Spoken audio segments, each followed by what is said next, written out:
All right, I'm gonna show you guys the lamppost problem. Sometimes referred to like the streetwalker, you know, but doesn't sound too good. So we'll do the lamppost problem.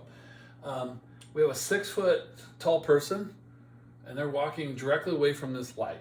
Okay, they're 6 feet tall, and they tell us that the light is 13 feet above the ground. Okay, and those numbers are important.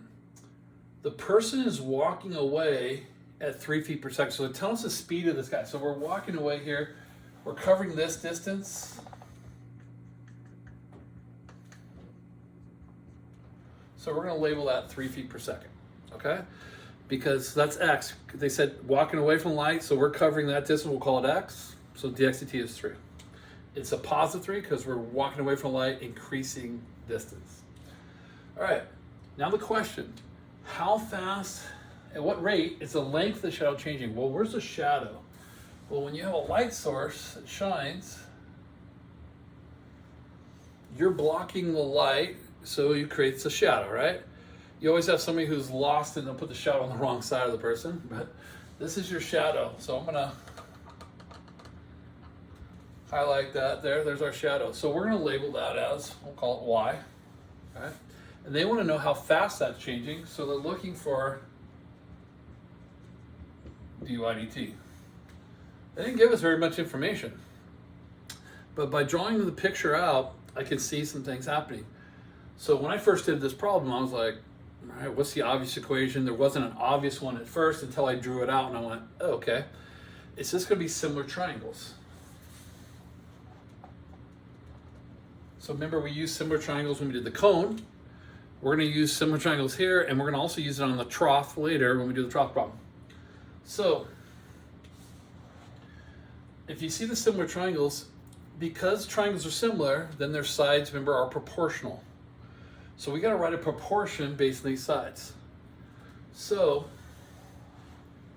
if we do the person's triangle first, the small triangle, if we do height to base, then I have to do height to base of the big triangle. So 13 to the whole thing, 13 over x plus y. That's one of many ways to do it.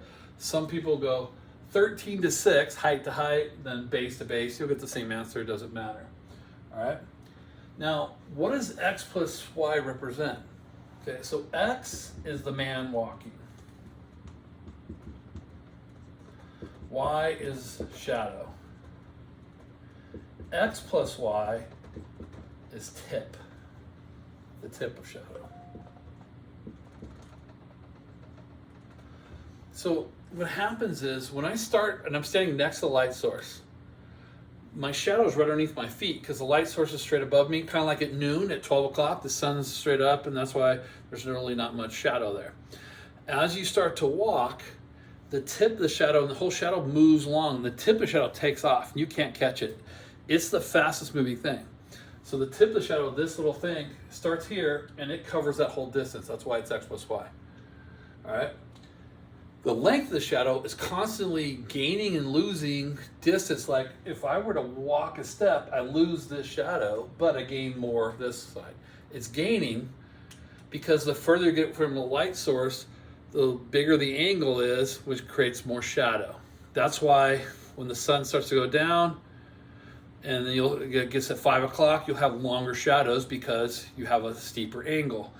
So, and I mentioned this in class, like in English, they use it as a literary device of, you know, the long shadow of the day. They're just referring to, hey, the shadows are long, it's late, we're getting to dark, and, you know, it's more of a, you know, less light at that time. All right, so that's my equation. Now I'm supposed to take a derivative. I can clean up my equation before I take the derivative. Just cross multiply.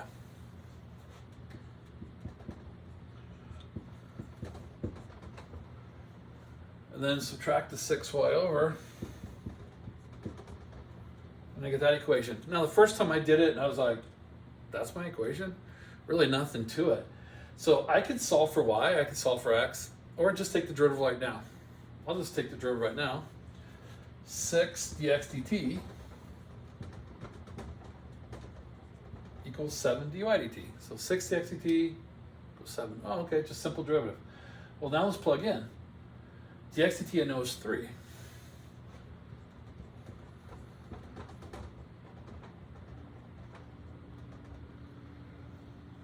So if I want to solve for dy dt, I divide by 7, I get 18/7. So I'll put up here, dy dt is 18/7. It's also feet per second. So if I'm walking at 3 feet per second away from this light source, my shadow is moving at 18/7, 2 4/7, about 2.56 or so, 2.5 feet per second. All right, that's how my shadow changes. My shadow's getting longer and longer. You see it's a positive number because the further it gets, again, the steeper the angle, the longer the shadow. If I was way over here, my shadow would be way, way, way out there. All right, this is a question that stumps people is, at what rate is the tip? Because the first time I read it, I go, the tip? What do you mean by the tip of the shadow? Well, I already explained that to you. The tip of the shadow is right here, and it covers x plus y. So the tip is just x plus y. Well, how fast is it changing? Well, if I'm going to know how fast it should, the derivative of tip is tip prime or d tip dt. I don't know what to call it.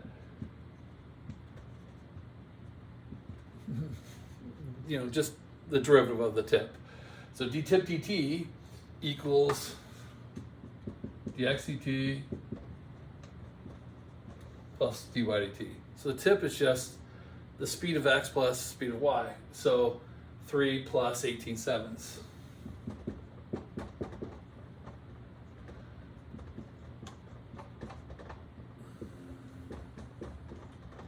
And by bow tie, I get 39/7 feet per second. Now that's over 5 feet per second. It's the fastest moving thing. Because you can't, like if you chase your shadow's touching your feet and extending, you can't catch the tip. Because the further you're away from the light source, the further away it gets. The only way to catch your shadow is run back to the light source, and then the shadow will follow you back in the tip.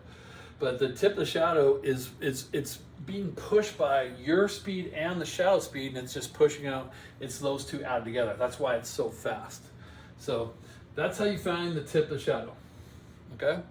Now I recommend you label it like this. The only time I would label this different is if they gave me the speed of the tip of the shadow, and since they introduced that right off the bat, then I need to label it. So then in that case, I would label this y, the tip is this and y, and then this would be y minus x, okay?